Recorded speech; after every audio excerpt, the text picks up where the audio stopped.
Welcome to the YC and You podcast. Join us each week for engaging conversations with campus leaders, students, faculty, staff, alumni, and community members. From academics to athletics, campus life, and beyond, we cover it all. Have someone you want to hear from? Let us know. Let's explore the world of Yavapai College together.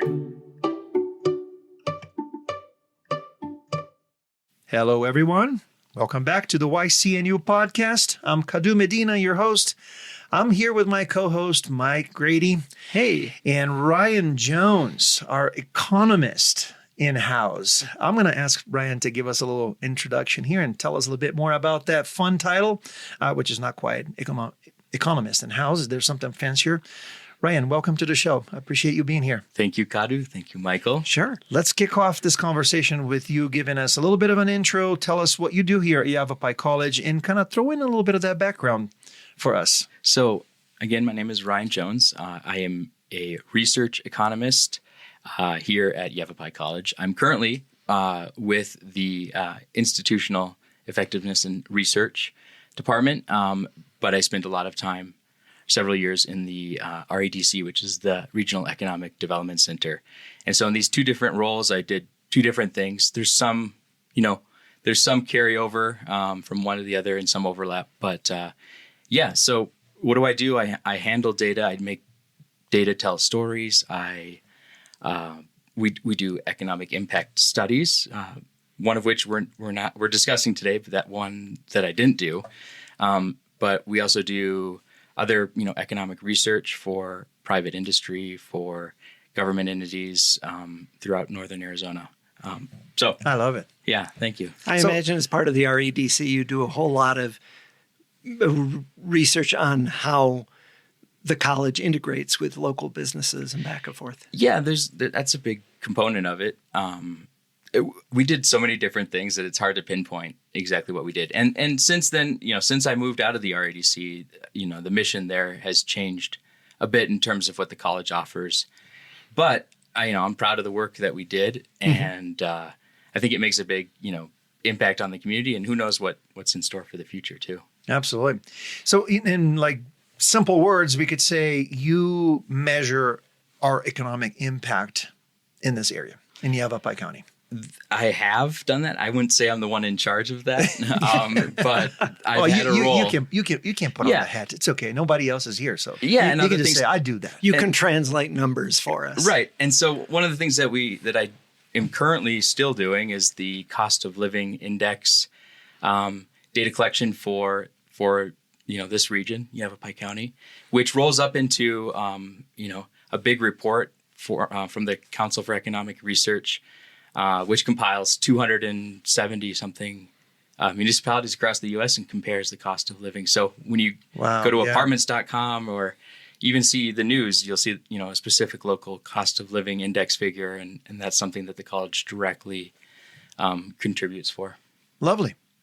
Now we're here to talk about the 2025 Economic Impact Study. Yes. What an incredible coincidence we have such an expert here. I tell you, we might have the right guy to talk about that. I think so. We spun the wheel, but here we are.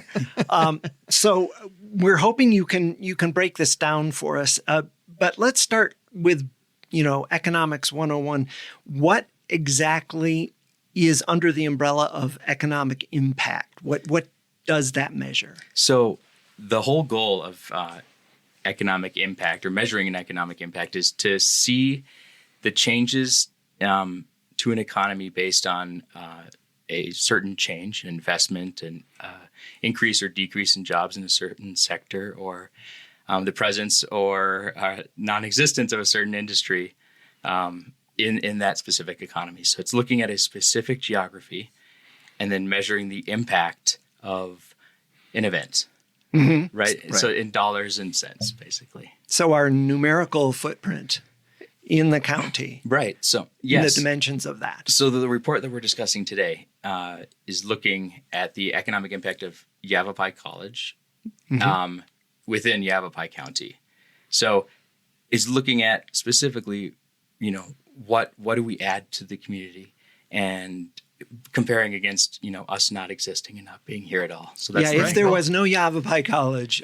So it's Yavapai County with and without Yavapai College Correct. in a way. Yes. And then to be clear, this is not just the impact that Yavapai College has in this economy in terms of the number of people that we employ, how much tax we pay for the properties that we have here, but also the people that we're training and that are joining the workforce or getting promoted in their jobs, and how that it impacts the economy at large. Yeah, is that correct? So it's the whole that's exactly entire right. impact. So that's the largest component of our economic impact is our graduates, our alumni, and the incremental income that they're earning throughout their careers. Right.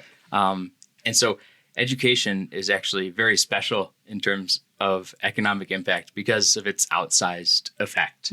There's not many things that generate more, success for a community or economic growth than education. So it's just so important. And comparing it to other industries, education is just leaps and bounds ahead of, some of the other top performers like mining or healthcare, industries that bring in a lot of, additional jobs and educated, workers. It's just education in general is just so huge. It's so important. Well, let's get into it. Let's see how big that is. It's so nice because usually we only apply adjectives and superlatives to what the college does, but it's so nice to have some numerical measures that back it up with how effective Yavapai College is. The ripple effect of what we do here. So let's get to some numbers here. The headline number that I see is the 166 million in added income that the college contributes to Yavapai County. Would you break that down for us? Yes. So that's not the headline total economic impact figure, but it's a big component. So the total economic impact of the college is $237 million. Wow. It's huge. And so compared to our GRP, which is basically a regional GDP, it's about 2 to 3% of Yavapai County as a whole. So that's huge considering the college only directly employs, a few hundred people full time. But to get to your point, so of that 237 million, 166 is the alumni impact. So what that is that since the college was founded and graduates have started to have been put out into the workforce, there's a certain amount of added income related to having an associate's degree or having additional skills. So the income enhancement that comes from educating the workforce. Right. It's only that incremental amount comparing to, if they didn't study at Yavapai College, they'd have a high school diploma or GED. And so we're only looking at the incremental income based on, the best government figures that are available. And then, we look all the way back because Yavapai College is relatively new, for some of our first graduating classes in the early 70s,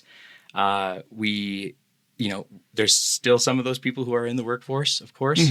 So we do our best. And I should mention Lightcast too, the organization that did the bulk of the heavy lifting for this specific report. Right. We do our best to estimate, who's still the percent that are still in the workforce, and then what their incremental income is as of this year. So it's just an annual estimate of added income because of the college education. It's amazing that you can even endeavor to quantify something like that because education is such a seminal thing that it enhances the worker before the worker ever goes into the workplace.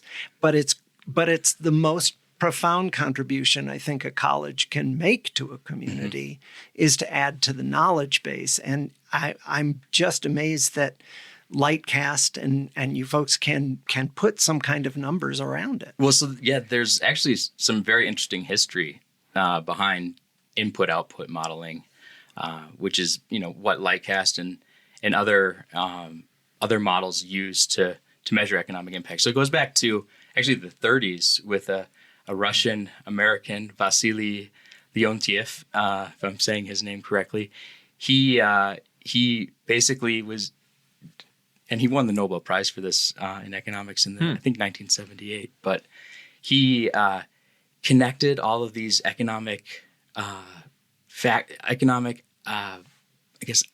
factors together within the economy using government data, made these enormous mathematical models, and built tables to figure out, what's the impact of a job being added here, or what's the impact of the sugarcane industry in Hawaii, or something like that. So he made those connections, and it was just, it's still like mathematically intense, but we're lucky to have computers, which make it a lot easier for us to just a little bit put faster, some inputs. I'm sure. Poor Vasily, who was doing that with a slide rule and some oh paper. my God. I've seen pictures, and it's just stacks and stacks of papers. It's like mad scientist level stuff. So, there is some science behind it. Obviously, with any model, it's not going to be to the dollar, but it's much better than anything else we have. Wonderful. Well, that's great. Yeah. Well, Ryan, what other, returning to the impact study, what other numbers really stood out to you when you look besides at the 166 million? 160 million. What else you got? Yeah, that's 290 million. That's a pretty good opener. So I think with economic impacts, it's really important to look at the dollar figures, which don't make complete sense to everybody, not knowing like the entire size of the Yavapai County economy. So the second thing I like to look at is jobs. And so there's, direct jobs as a result of the college. So, all of our jobs sitting at this table. Starting. Yep. There are, also indirect jobs. We have vending machines from an external company that we use at the college, and those jobs of people refilling those machines and servicing them, those are jobs that are indirectly supported. And then induced jobs, the third component of the total jobs supported figure, are those jobs supported by you taking your dry cleaning to the to Western Laundry or wherever you take it. There's a 0.001 job that you individually maybe support in the dry cleaning sector, but when you compile that all together, there's and throughout all sectors, there's a surprising impact of the college's operations. Absolutely. Like the groceries that we buy, the homes that we buy, the rents that we pay, cars that we, gas and all of that. So there's all of that. And that's more like a direct impact, right? Because you're talking about employees of the college creating a direct impact in the community. Well, so we don't define all of those as a direct impact in terms of this study, but that's just by definition, right? Right. So also, it's not jobs that we necessarily create as an institution. We say jobs supported, because it's not that the college is, creating a job for a dry cleaner. We're just helping support maybe a half a dry cleaner with all of us together. Right. But the total jobs supported figure is over 3,000. It's about 3,300 jobs supported. Wow. Locally, yeah. And I mean, that's huge. We have about a little bit less than 100,000 workers in Yavapai County. And makes a big splash. 3%. So, yeah, it's about 3%, which is more or less the equivalent of the dollar value impact as a total economy. Absolutely. Yeah. What else do we have? So other student spending. I can see here some of the numbers on the report. Yes. So student spending impact, $10.3 million that are current students. And for this report, we have 9,665 credit students and 3,219 non-credit students. What do they spend their money on? What do you think they spend their money on? I guess.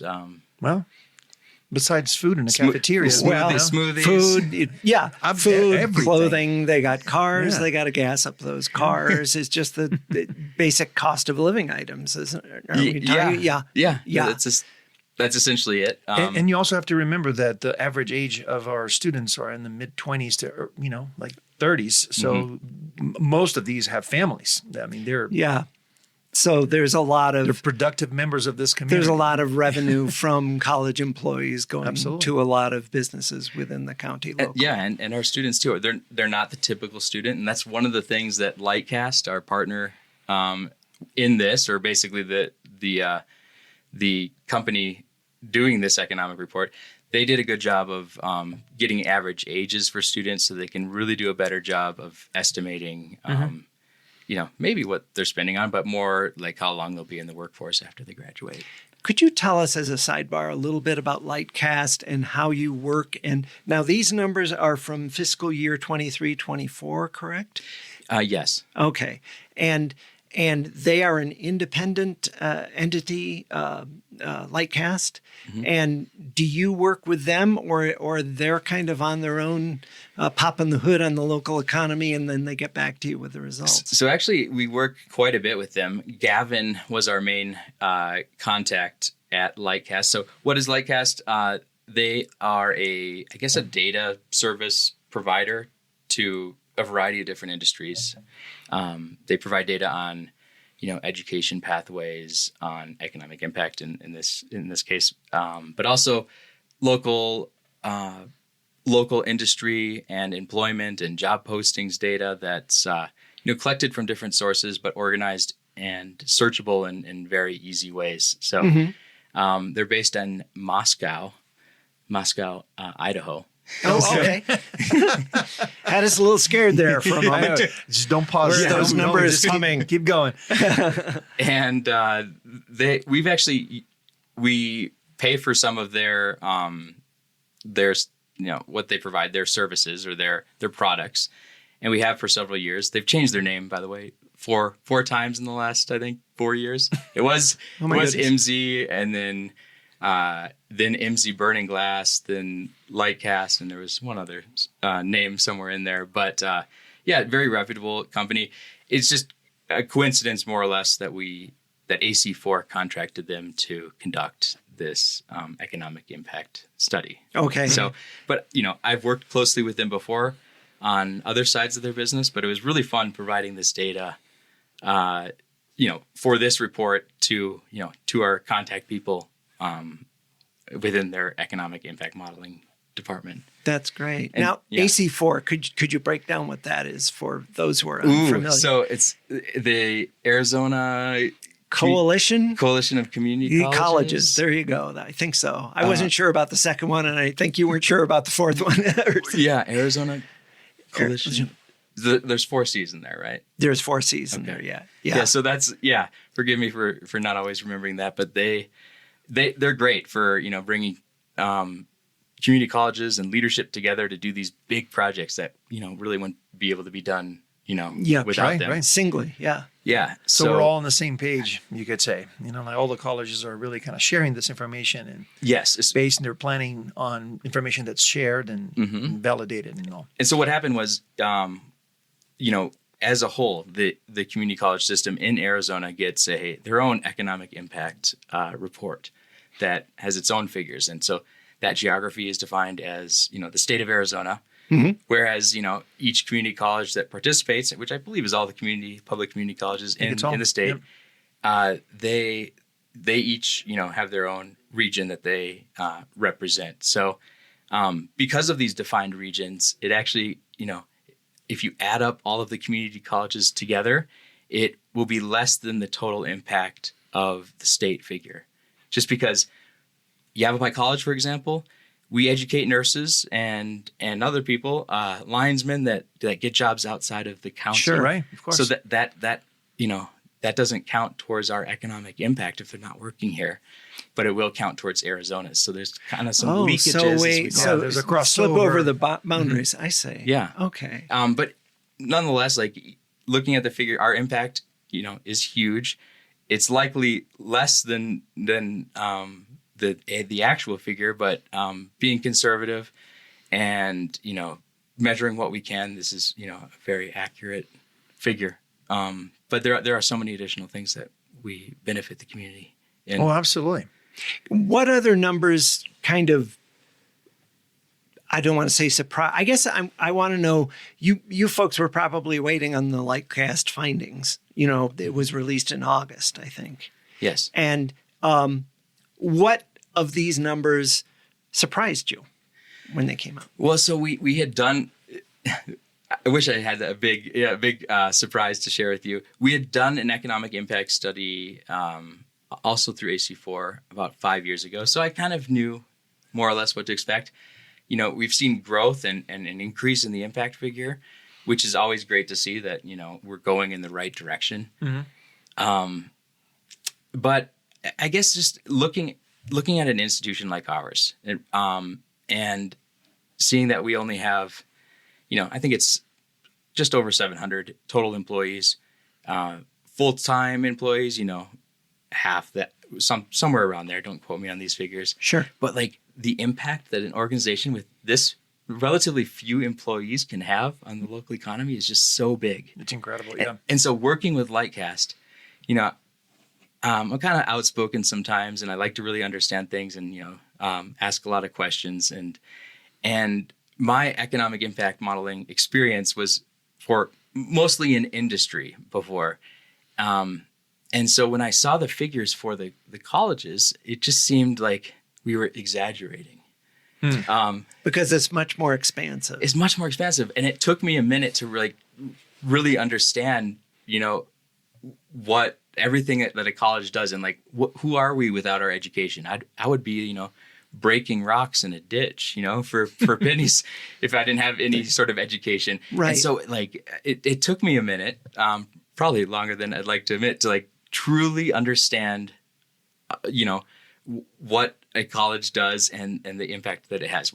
These figures are based in data, they're very reliable, but they're so good. They're so expansive and so important to the economy that it just kind of caught me by surprise. That kind of makes sense. If you look at it from a distance, because if you're doing this for an individual industry, there's kind of a silo effect, right? In terms of what you're producing and how far it goes and who purchases and use it.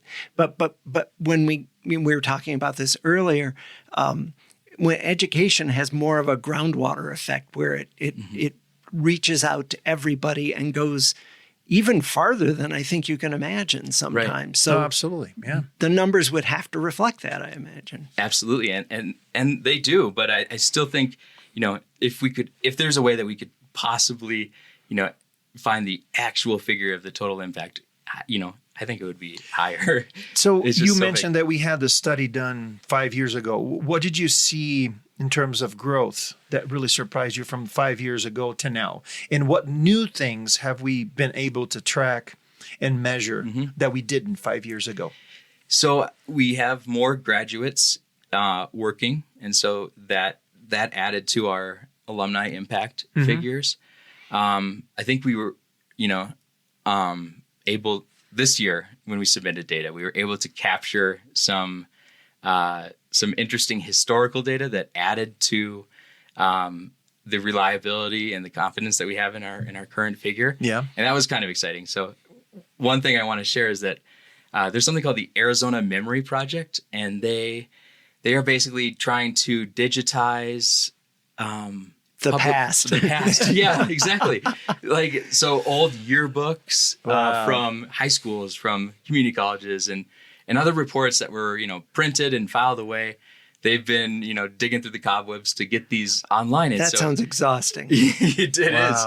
Thousands and thousands. So because, we didn't have, the current databases that we, use now to input, the number of graduates or students in certain years in the 70s or even the 80s, I used this Arizona Memory Project data to, find appropriate documents. And when there wasn't, an exact figure, use what I can to get, to the best possible estimate that we can. So this is so yearbooks. You construct around the figure using historical data. Yeah, it gives us greater insight in terms of, the actual number of people we put out into the workforce, and using other data, we can estimate the number of people who graduated in, for example, 1973, who are still currently in the workforce. And so that historical data is, very helpful in getting to a more accurate total figure. Right. But also looking at things like the specific coursework and what people were graduating in those years is also helpful. I don't know if all of that granularity was included in this specific economic impact study, but as a whole, I think it's still very reliable, and it's just so interesting too to see how we've changed, how we've improved, and right, and stuff like that. And also eventually get to the point where we have a lifetime impact, right? So if we can track back like from the 70s until recently, what is the lifetime impact of all these different students that came through, all the different employees that worked for us, and all that? That number from 200 and some $1 million will probably kind of grow to a few $1 billion, Yeah, and I think I might have the figure written down. That's got to be a projection on that. That's got to be incredible. Just to look at the number at large like this. Yes. So I think from a social perspective, that the economy, the Arizona economy, will grow by 671 million over the course of students' working lives, and this is outside of Yavapai County. Mm-hmm. I don't think I have the exact figure with me, but essentially, students come to Yavapai College for an education. It costs money to study, and one of the other really important things to take away from this report is that the return on investment that is calculated by looking at, for each dollar a student spends on their education here, what can they expect back in the economy. That's a really illuminating metric, and too, because everyone understands if I put $1 forward here and I get right $2 or $3 back, I'm in the black. I'm in a good shape. Or in my case, I lose money on most of my investments. There you go. Yeah, but yeah. So the figure that Lightcast estimated is about $6.80 per dollar that you spend. So it's hard to find a legit investment. Sure. That I think even Bernie Madoff didn't offer investment returns that were like that. But so education as a whole, but also specifically Yavapai College, is just a great use of your money. Yeah. Which is not just a dollar that the student is paying. Like you can even think in terms of a donor that makes a donation to Yavapai College that's going to eventually find its way to help a student pay for tuition. That dollar that was donated is generating $6 back into the economy. Essentially, yes. Right? And that's the local economy. The local economy. Yes. Yeah. So taxpayers fund a very large portion. We're very appreciative of all the property owners in the county. Their tax dollars spent on it at the college. They also have, a return on investment. So, the sales tax collected increase from students being here and employees having more money and graduates having, incremental income. That gets, put back into the local economy and creates some savings. It's, it's all tied together. There's no way to, put it that it's not really it's a good ratio. Thing. Yeah. It's a great number to see too, because we talk euphemistically so much about, education is a good investment, and it is true, but it's nice to see this represented. It's nice to see the numbers bear this out, right? Right. Yeah. Right. And I don't know what the figures are about how much the average student can raise their salary over the course of a lifetime or a working lifetime with an education or with a degree, but it is substantial. It verifies that this is life-changing stuff. A ratio of 6, 1 times 6. I don't think that any other industry can provide that type of return on investment. Not even your most aggressive Wall Street investment will get you anywhere near 6 times the investment. I mean, if you cherry pick maybe NVIDIA over the last 2 years, if you pick it at the right time. But it's you're not going to get anything, a safe investment like that. And so, I suppose there are students who studied here and then, go and work back at a job that they didn't need an education for. And so, but if you study towards, your goals and the job of your choice, there's not really a better use of your money. That's great. It's the equivalent of real estate. They used to say land, everything else will fluctuate. I know. But land will always be there, and there's never going to be more of it. At the same time, education seems like a go-to in terms of, how can I Yeah. How can I get a substantial return on the money I put out? And additionally, this just looks at, and to answer your question or to answer your point about what is like the increase, it's several $1,000s from, if we look at what the, median income is for someone with just a GED or a high school diploma versus someone with an associate's degree or a certificate or something that we offer at the college. Yeah. It's several $1,000s a year, which if you take the net present value of that is very substantial. But yeah, that all ties into that $6.80 return on investment figure. But another thing is that what we can't really calculate is a lot of our students go on to use Yavapai College as a transfer tool to transfer to universities, and with a university degree or even beyond, that impact is huge. And so if Yavapai College played a role in that, and we do, the impact is a lot higher. Yeah. So they play a fundamental role in making that further college education affordable, and they're a building block to that. Yes, exactly. So, but even if we didn't include affordability, even if we just looked at Yavapai College in terms of we provide credits that can equate to about half of a 4-year degree at a university, that's a huge economic impact because with a higher degree, there's a higher median income associated with that. But for the purpose of this, study, we just looked at the associates levels, and sure, we hadn't graduated any 4-year degree programs yet. But yeah, it's likely, it's a very conservative estimate, and it's likely greater. It's exciting to think about, everything that the college's impacts, in areas that we can't measure.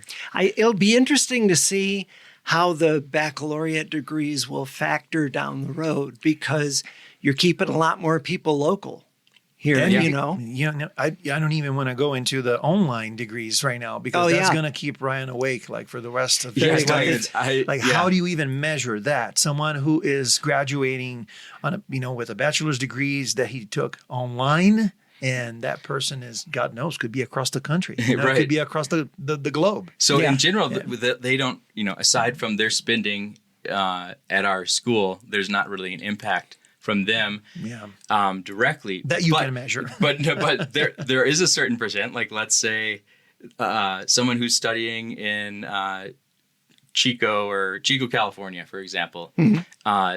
They may choose Yavapai College for a variety of reasons. Most likely they're just taking it for the credits and will, continue their work and study somewhere else. But, maybe they're taking it because their girlfriend lives here and they're going to end up moving back. So a certain percent, which is included surprisingly in some of these estimates, a small percent of those who are, outside of our region and online actually might come back to, Yavapai County for one reason or another. There you go. That does not make your job any easier. No, I really dislike measuring those kind of things, especially it's just so novel. A lot of these studies are based on historical data, and in areas where we don't have data to reference, it's very difficult to build it in. You were very candid just before we started, and I think it's an important point too. These numbers are great, and they're really reassuring. At the same time, you were saying yourself that there are qualitative measures and enhancements that can't be captured numerically. Yes. And talk to us a little bit about those. So, as an economist, I'm kind of forced to look at numbers mostly and measurable impacts. But as a human, I realize that there are, benefits and impacts beyond dollars and cents, right? So sure. Having the college here provides, enormous benefit to the community, whether it's, hosting a film night or, swimming and stuff like that. Things that don't really, generate much money or any money, but that increase the quality of life of our residents. Right. Social and culture. Yeah. We have all this. And we just a beautiful space, right? Centered in this beautiful community, and we have satellite campuses. I don't know if you've been to Sedona, but And the place is amazing. Oh, it's gorgeous. And so we have all these wonderful, places in our county, and we have the ability to, offer new things in the future. We offer very interesting courses, both for credit and no credit. And so like just having this here, even as a meeting space, like there's so many things I can go into that ways that we benefit the community by having it. I grew up in a university town, and one of the things, and then moved to one that did not have an educational institution of similar size. And there's also an attitude, a mindset of flexibility and a growth mentality that I think having an educational institution, in your community also fuels. Yeah. Yeah. It's an anchor basically too for things.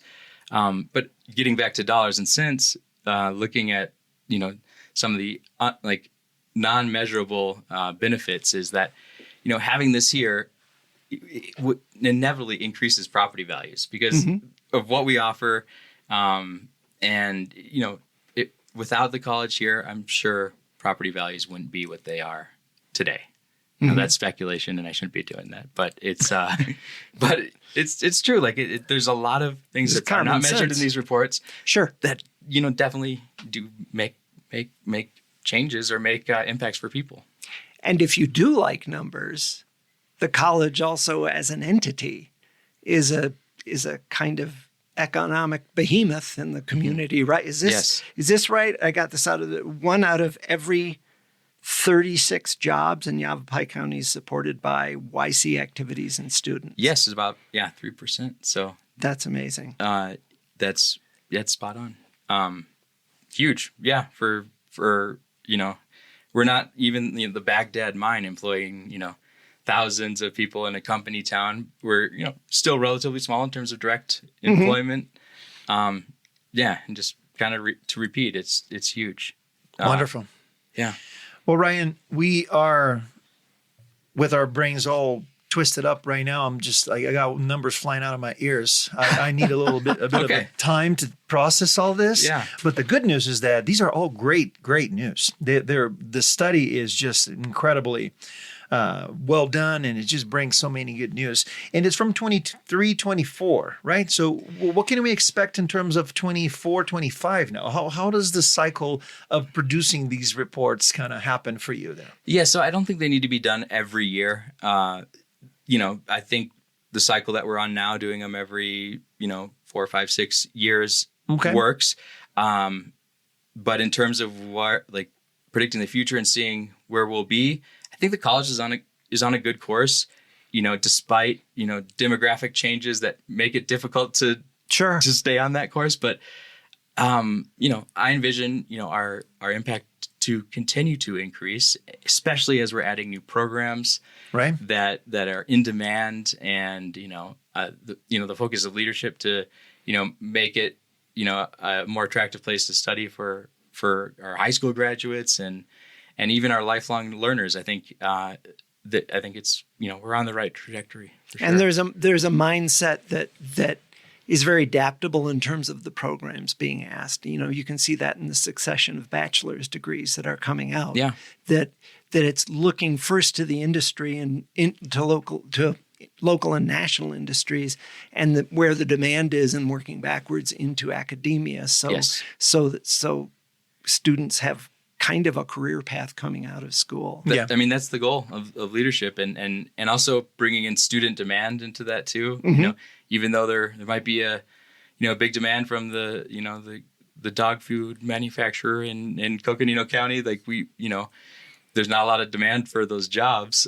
So we don't make education for those types of things. But I think the leadership has done a good job of anticipating the workforce needs and accounting for student demand changes, figuring out which classes are going to fill up and offering those. Nothing's perfect, but I think the college as a whole is pretty great.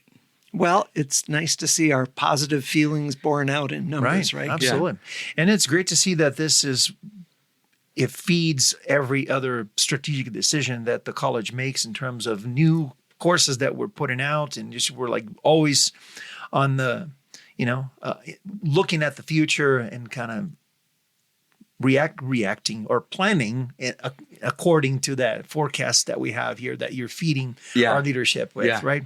That's the why you do what you do, which is incredibly complicated. I wouldn't want to spend a day in a pile of reports like you do.